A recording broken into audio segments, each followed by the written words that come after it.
مولاي صل وسلم دائما أبدا على حبيبك خير الخلق كلهم. بسم اللہ الرحمن الرحیم، الحمد للہ رب العالمین والصلاة والسلام علی رسولہ الامین وعلی آلہ وصحبہ اجمعین، اما بعد۔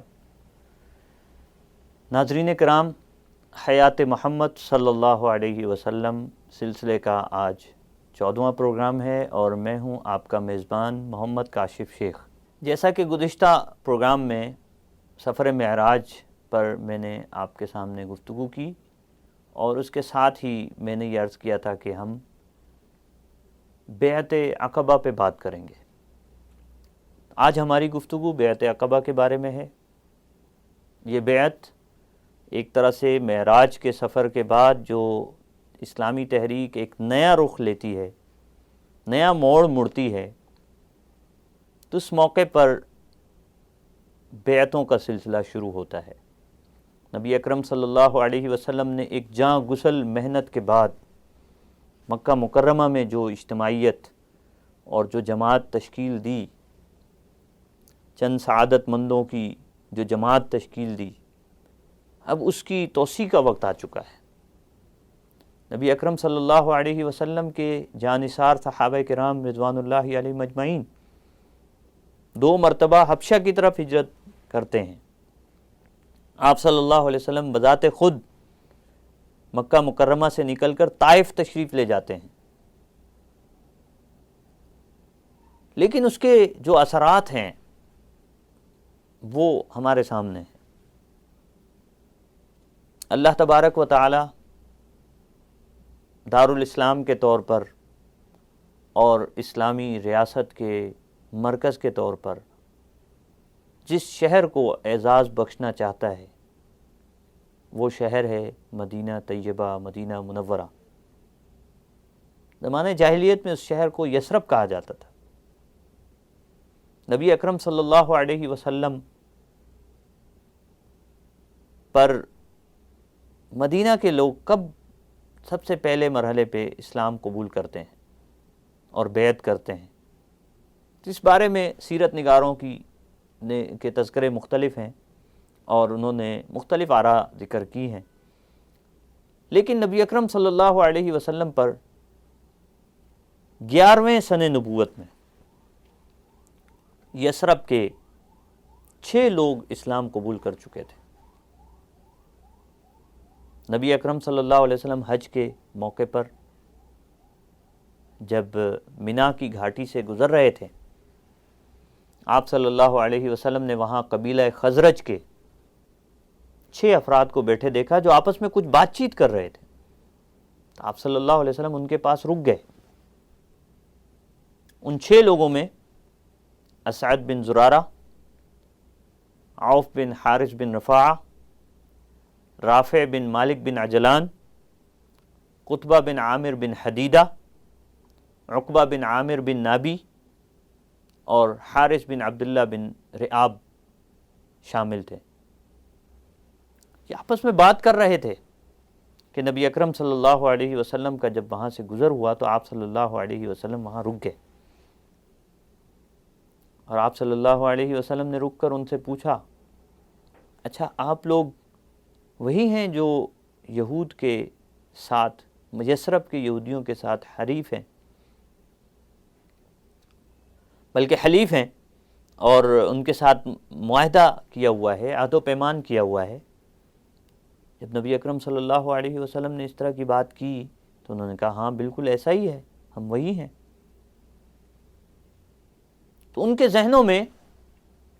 یہ بات موجود تھی جو یہود انہیں کہا کرتے تھے، اہل یثرب کو، کہ ایک پیغمبر عنقریب نمودار ہونے والا ہے، اور پھر ہم اس پیغمبر کی معیت میں، یعنی یہ یہود جو ہے وہ اہل یثرب کو دھمکی دیا کرتے تھے اور اپنے دباؤ میں اس دھمکی کے ذریعے سے رکھا کرتے تھے کہ وہ پیغمبر ہم میں سے آئے گا اور ہم اس کی معیت میں تمہیں عاد ارم کی طرح قتل کر دیں گے۔ ابن ہشام نے بھی اس کو نقل کیا اور زاد المعاد میں ابن قیم جوزی نے بھی اس کو نقل کیا۔ اب یہ جو اہل یثرب کو یہود کی دھمکی تھی، اگرچہ وہ ان کے حلیف تھے، لیکن جب یثرب کے ان 6 افراد نے نبی اکرم صلی اللہ علیہ وسلم سے یہ الفاظ سنے تو اللہ کے رسول صلی اللہ علیہ وسلم کی طرف متوجہ ہو گئے، اور نبی اکرم صلی اللہ علیہ وسلم نے جب ان کو متوجہ پایا تو آپ صلی اللہ علیہ وسلم نے ان سے کہا کہ ٹھیک ہے ذرا بیٹھتے ہیں، کچھ بات کرتے ہیں۔ پھر آپ صلی اللہ علیہ وسلم ان کے ہمراہ تشریف فرما ہوئے اور آپ صلی اللہ علیہ وسلم نے ان کے سامنے قرآن حکیم کی آیات تلاوت کی۔ وہ سمجھ گئے، اور وہ سمجھ گئے کہ ہاں یہ تو جو کلام پڑھا گیا ہے یہ تو واقعی کسی پیغمبر کا کلام ہے، جو پیغمبر پر نازل کیا گیا، اللہ تعالیٰ کی طرف سے یہ نازل کردہ کلام ہے، اور یہ غیر معمولی کلام ہے۔ اور ان کے دل کے اندر ایک رمق پیدا ہو چکی تھی، اور وہ اس کو پہچان گئے تھے، سمجھ گئے تھے، اور وہ اس چیز کا بھی اندازہ بخوبی کر چکے تھے کہ کہیں ایسا نہ ہو کہ یہود ان پر سبقت لے جائیں، اس لیے اسی موقع پر انہیں چاہیے کہ وہ نبی اکرم صلی اللہ علیہ وسلم کی تائید کریں اور نبی اکرم صلی اللہ علیہ وسلم کا ساتھ دیں۔ وہ تیار ہو گئے اور انہوں نے بڑی زبردست بات کہی۔ انہوں نے کہا کہ ہم ایسی قوم سے تعلق رکھتے ہیں کہ جو آپس میں لڑ جھگڑ کر اپنی قوت کو کمزور کر چکی ہے، اس میں کوئی دم خم باقی نہیں رہا، اور لڑنا جھگڑنا ان کا معمول ہے۔ وہ تازہ تازہ یثرب والوں کی جنگ کا سلسلہ موقوف ہوا تھا، وہ بھی منظر ان کے سامنے تھا، وہ قتل و غارت گری، وہ خون ریزی، تو وہ اس سے نکلنا چاہتے تھے۔ انہیں نبی اکرم صلی اللہ علیہ وسلم کی صورت ایک امید کی کرن دکھائی دی، انہیں یہ محسوس ہوا کہ نبی اکرم صلی اللہ علیہ وسلم جو کلام پیش کر رہے ہیں، جو پیغام دے رہے ہیں، اس سے ہم نہ صرف یہ کہ اس قتل و غارت گری سے، خون ریزی سے، بدامنی سے نکل سکتے ہیں، بلکہ ہم یہود کی شرنگیزیوں کا بھی مقابلہ کر سکتے ہیں۔ اس کے ساتھ ساتھ وہ یہ بھی سمجھ گئے تھے نبی اکرم صلی اللہ علیہ وسلم کی تعلیمات میں جو پیغام مضمر تھا، جو حقیقی پیغام ہے، وہ ہے اخوت و محبت کا پیغام۔ وہ اسے بھی سمجھ گئے تھے کہ جو اوس اور خزرج کے درمیان، یثرب میں یہ 2 مشہور قبیلے تھے، اور پھر ان کے نیچے کئی قبیلے تھے، ان کے درمیان جو کشمکش جاری رہا کرتی تھی، اس کا خاتمہ اگر ہو سکتا ہے تو وہ اسی پیغام کے ذریعے سے ہو سکتا ہے، کسی اور پیغام سے نہیں ہو سکتا، کسی اور دین سے نہیں ہو سکتا۔ تو انہیں آپس کے مسائل کے خاتمے اور اس کے علاج کی یہ بہترین صورت لگی، اور اس طور پر انہوں نے نبی اکرم صلی اللہ علیہ وسلم کی دعوت کو قبول کر لیا۔ نبی اکرم صلی اللہ علیہ وسلم پر اسلام لے آئے، ایمان لے آئے، اور اس طرح مدینہ منورہ میں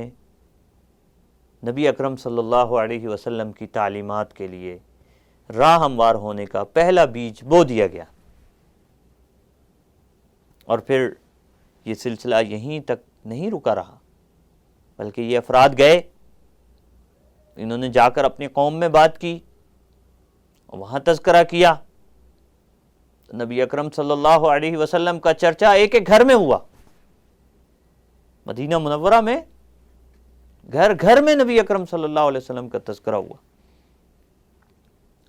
اور پھر اسی کا نتیجہ تھا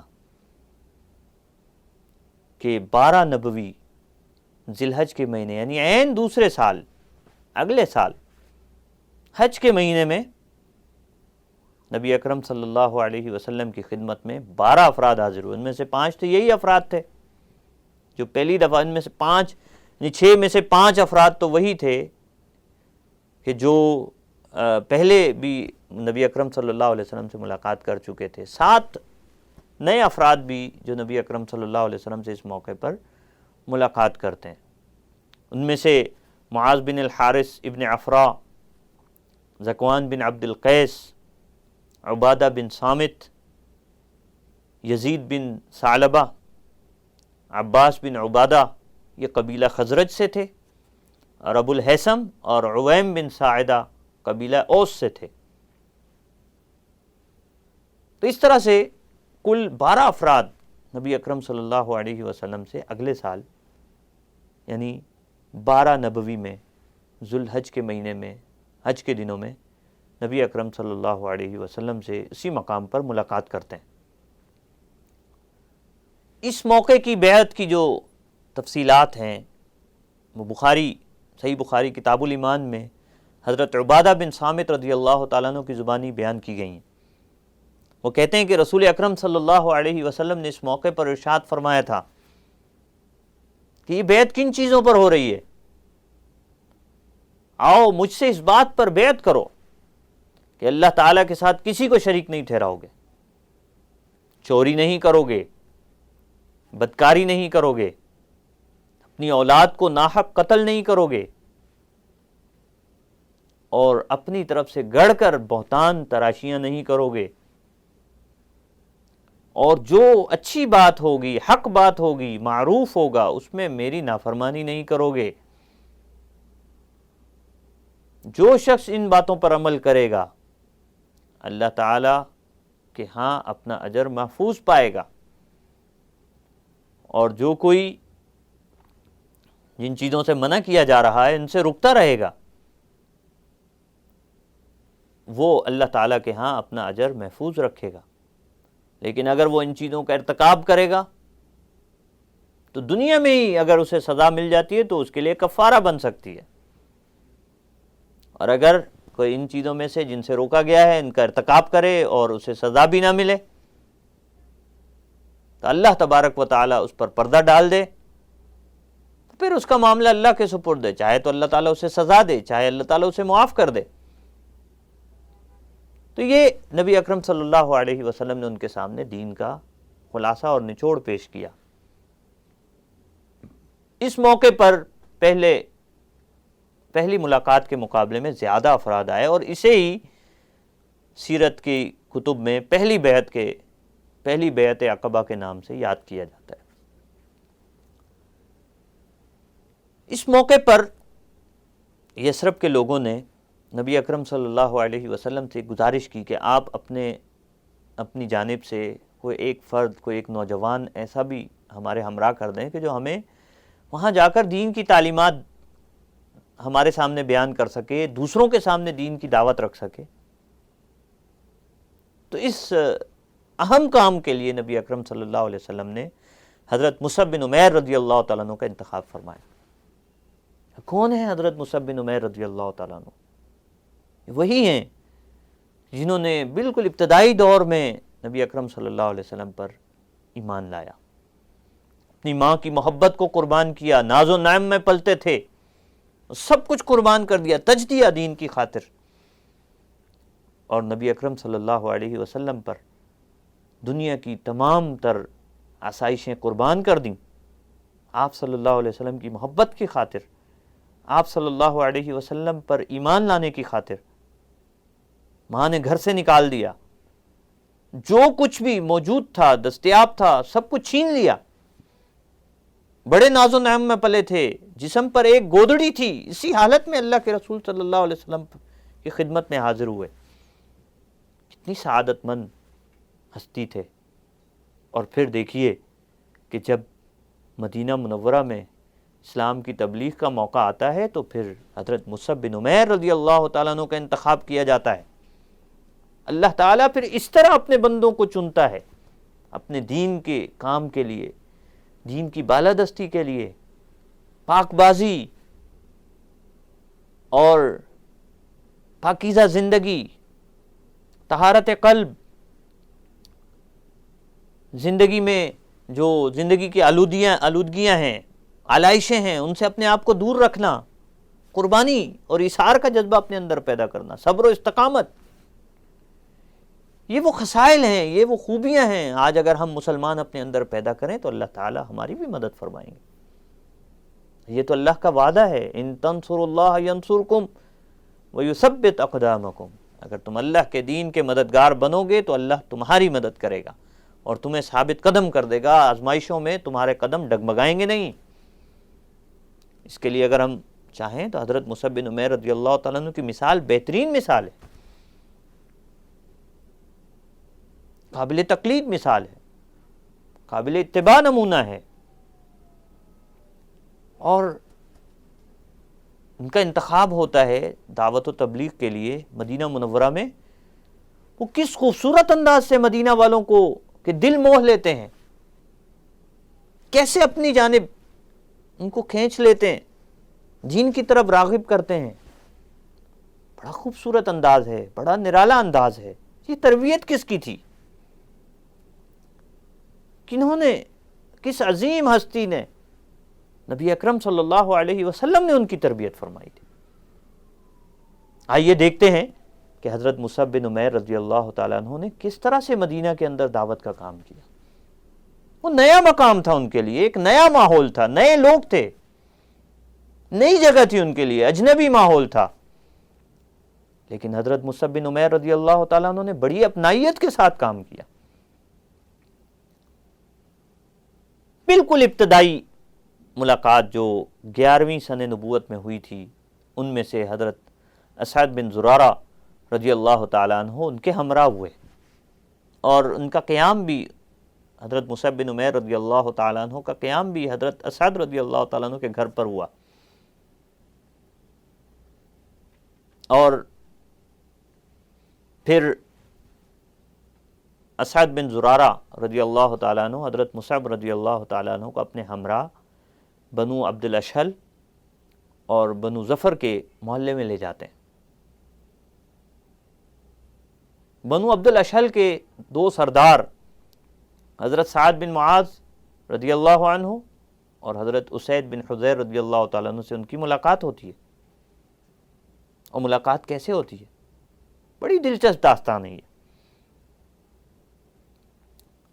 حضرت مصعب رضی اللہ تعالیٰ عنہ اور حضرت اسعد بن زرارہ رضی اللہ تعالیٰ عنہ کے ہمراہ کچھ اور اہل ایمان بھی تھے، وہ آپس میں بیٹھتے ہیں، گفتگو کرتے ہیں، کسی مقام پر بیٹھے ہوئے ہیں، کسی باغ میں بیٹھے ہوئے ہیں۔ حضرت سعد بن معاذ رضی اللہ تعالیٰ عنہ کے کہنے پر حضرت اسید بن حضیر رضی اللہ تعالیٰ عنہ ان دونوں اصحاب کے پاس آتے ہیں، حضرت مصعب بن عمیر رضی اللہ تعالیٰ عنہ اور اسعد بن زرارہ رضی اللہ تعالیٰ عنہ، اور وہ آ کر ان سے سخت باتیں کرتے ہیں اور کہتے ہیں کہ آپ ہمارے لوگوں کو خراب کر رہے ہیں، بے دین بنا رہے ہیں، اور ہمارے کمزور لوگوں کو بے وقوف بنانے کی کوشش کر رہے ہیں، آپ اس علاقے سے چلے جائیں، واپس چلے جائیں، اور ہمارے لوگوں کا ذہن خراب مت کریں۔ اب کوئی اور ہوتا تو وہ طیش میں آ جاتا اور ناراض ہوتا، خفگی ہی صرف نہیں بلکہ شاید غصے تک اور لڑائی تک نوبت پہنچ جاتی، لیکن حضرت مصعب بن عمیر رضی اللہ تعالیٰ نے بڑی نرم دلی کے ساتھ اور بڑے شفقت اور والے لہجے میں، میٹھے انداز میں ان سے گفتگو کی اور ان کو جواب دیا۔ ان سے کہا کہ آپ کیا ہمارے ساتھ بیٹھنا پسند کریں گے؟ ہم جو بات کہنا چاہتے ہیں وہ ہم آپ کے سامنے رکھ دیتے ہیں، اگر آپ کو اچھی لگے تو آپ سنیے گا اور قبول کیجئے گا، اور اگر آپ کو بری لگے تو آپ رد کر دیجئے گا۔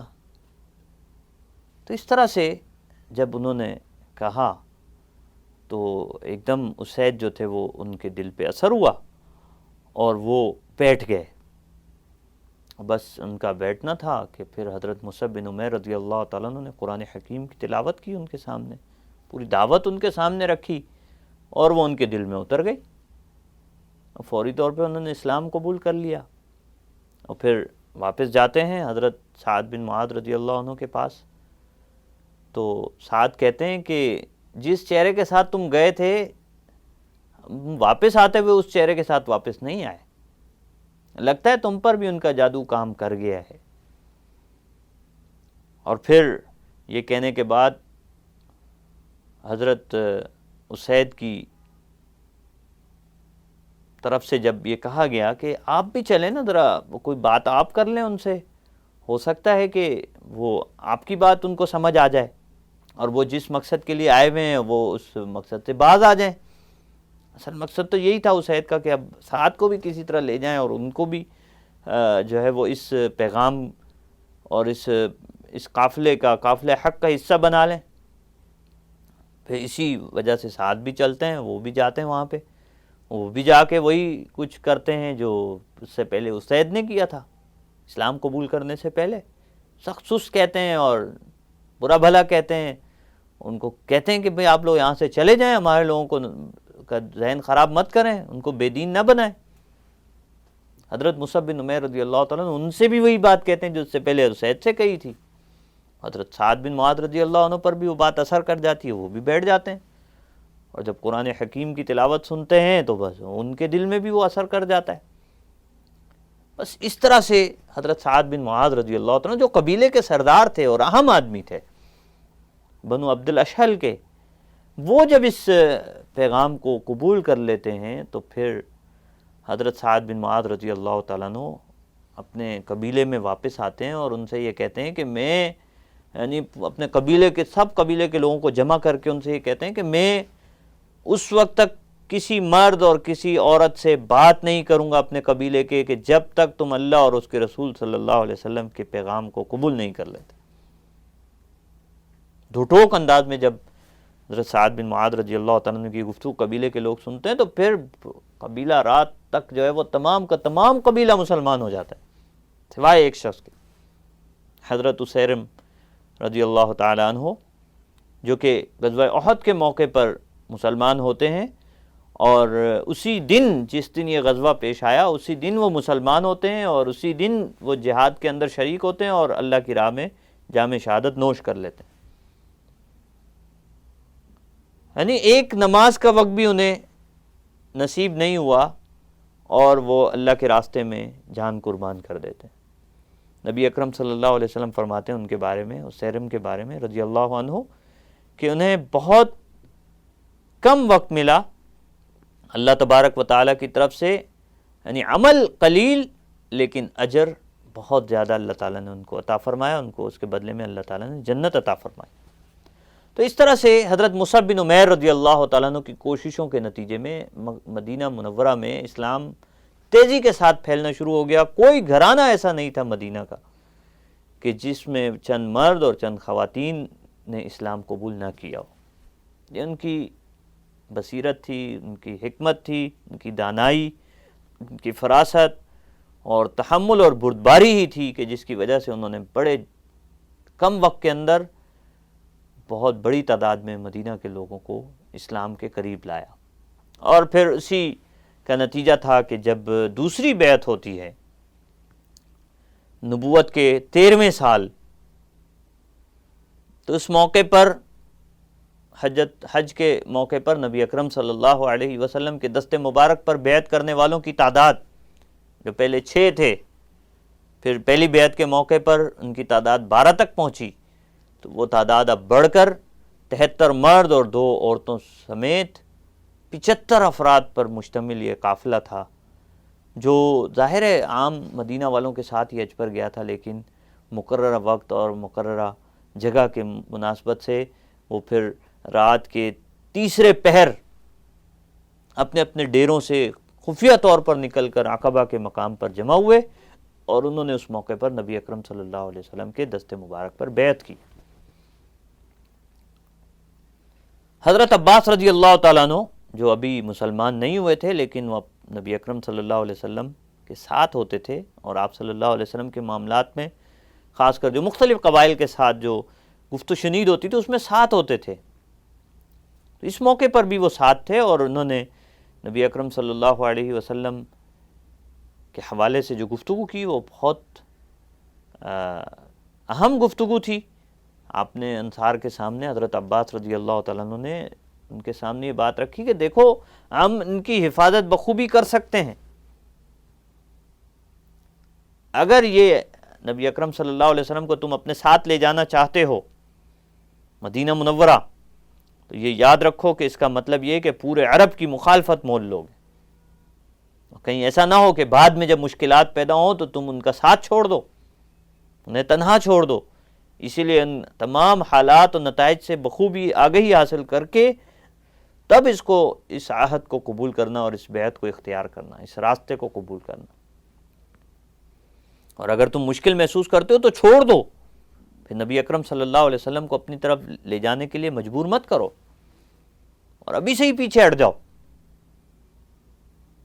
لیکن پھر مدینہ منورہ کے لوگ آگے آتے ہیں، وہ گفتگو کرتے ہیں، وہ نبی اکرم صلی اللہ علیہ وسلم کی تائید کرتے ہیں۔ سعد بن زرارہ بھی ہیں، دیگر لوگ بھی ہیں جو نبی اکرم صلی اللہ علیہ وسلم کی تائید کرتے ہیں، نبی اکرم صلی اللہ علیہ وسلم کی حفاظت کا پختہ یقین دلاتے ہیں۔ اور صرف یہی نہیں بلکہ انصار اس موقع پر یہ بھی کہتے ہیں کہ اللہ کے رسول صلی اللہ علیہ وسلم ہمارے اور کچھ لوگوں، جس سے اشارہ یہود کی طرف تھا، ان کے درمیان معاہدے ہیں، معاہدوں کی رسیاں قائم ہیں، آپس میں جڑی ہوئی ہیں، بندھی ہوئی ہیں، اور اب آپ کے ساتھ جتنی بھی ہماری گفتگو ہوئی ہے، عہد و پیمان ہوا ہے، بیعت ہوئی ہے، اس کے نتیجے میں ہم ان رسیوں کو توڑنے جا رہے ہیں، کاٹنے جا رہے ہیں۔ یہود کے ساتھ ہمارے عہد و پیمان ختم ہو رہے ہیں، تو کہیں ایسا نہ ہو کہ ہم ان کے ساتھ تو عہد و پیمان ختم کر دیں اور کل کو اللہ تعالیٰ آپ کو غلبہ عطا فرمائے تو آپ واپس اپنی قوم میں آ جائیں، پھر ہمارا کیا بنے گا؟ تو وہاں اکیلے رہ جائیں گے۔ نبی اکرم صلی اللہ علیہ وسلم نے اس موقع پر بہت زبردست جواب ارشاد فرمایا۔ اس سے آپ صلی اللہ علیہ وسلم کی انصار کے ساتھ جو قربت تھی، جو انہوں نے جس طرح سے، جس دیدہ دلیری کے ساتھ، جس جرأت مندی کے ساتھ انہوں نے نبی اکرم صلی اللہ علیہ وسلم کا ساتھ دینے کا وعدہ کیا تھا، اور وہ انصار کہلائے تھے، اللہ کے دین کے مددگار کہلائے تھے، بہت بڑی قربانی دی تھی انہوں نے، پورے عرب کی مخالفت مول لینے اور ایک طرح سے مدینہ منورہ پر پورے عرب کی طرف سے حملے کا خطرہ مول لینے کا انہوں نے رسک لیا تھا۔ لیکن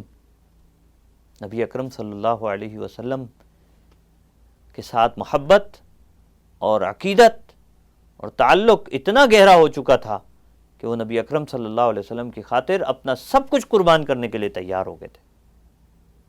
اور دنیا بھر کی مخالفت مول لینے پر آمادہ ہو گئے تھے۔ تو اس موقع پر نبی اکرم صلی اللہ علیہ وسلم نے ان سے یہ کہا کہ آپ لوگوں کا خون میرا خون ہے، اور آپ لوگوں کو اگر کوئی نقصان پہنچتا ہے تو سمجھو وہ مجھے نقصان پہنچتا ہے، اور میں آپ میں سے ہوں اور آپ مجھ میں سے ہیں۔ اگر آپ لوگ جنگ کریں گے کسی کے ساتھ تو میں بھی ان کے ساتھ جنگ کروں گا، میری بھی ان کے ساتھ جنگ ہوگی، اگر آپ کسی کے ساتھ صلح کریں گے تو پھر میں بھی ان کے ساتھ صلح ہی کروں گا۔ اس طرح سے نبی اکرم صلی اللہ علیہ وسلم نے ان کو یقین دلایا کہ میں تمہارے ساتھ رہوں گا، میں واپس نہیں آؤں گا۔ اور ایسے ہی مواقع کے لیے تو آپ صلی اللہ علیہ وسلم نے پھر ارشاد فرمایا تھا کہ لا ہجرت بعد الفتح الا جہاد و نیہ،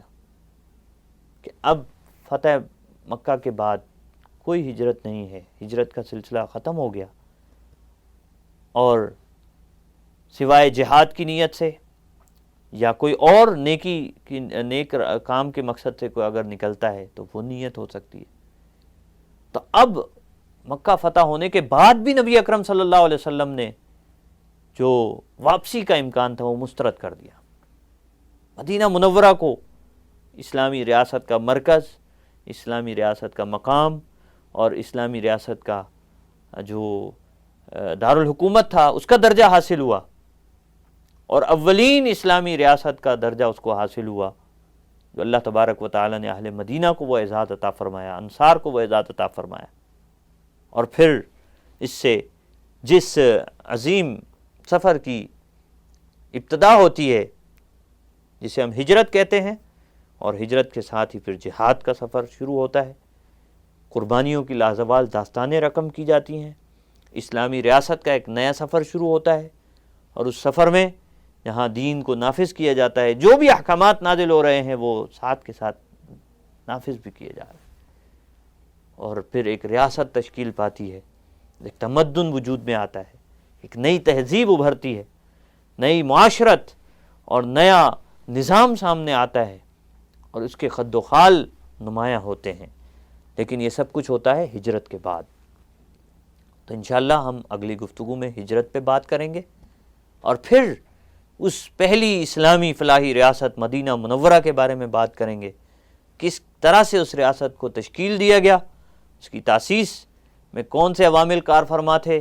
اور کس طرح سے اس معاشرے کا ارتقاء ہوا، اور کس طرح سے معاشرہ تشکیل دیا گیا، ان کے درمیان کیسے اخوت و محبت پیدا کی گئی، اور پھر یہ معاشرہ کیسے کیسے آگے بڑھا، اس کے ارتقائی مراحل ہم اگلی گفتگوؤں میں آپ کے سامنے پیش کریں گے۔ ناظرین کرام، سیرت طیبہ اور حیات محمد صلی اللہ علیہ وسلم کا یہ تذکرہ جاری ہے، نبی اکرم صلی اللہ علیہ وسلم کا اسوہ حسنہ بیان کیا جا رہا ہے، اس کے مختلف مراحل بیان کیے جا رہے ہیں۔ اللہ تعالیٰ سے ہم سب یہ دعا کرتے ہیں کہ اللہ تعالیٰ ہم سب کو یہ توفیق عطا فرمائے کہ ہم نبی اکرم صلی اللہ علیہ وسلم کی حیات طیبہ اور آپ صلی اللہ علیہ وسلم کے اسوہ حسنہ کے مطابق اپنی زندگیوں کو ڈھال لیں اور اس پر عمل کریں، اور اللہ تعالیٰ ہمیں یہ توفیق دے کہ جس طرح نبی اکرم صلی اللہ علیہ وسلم نے مدینہ طیبہ کی مثالی اسلامی ریاست کو تشکیل دیا تھا، آج دنیا کے مسلمان اور پاکستان کے بسنے والے اس ملک کو اور پوری دنیا کو اس کا مثالی نمونہ بنائیں۔ اللہ حافظ و ناصر۔ مولاي صل وسلم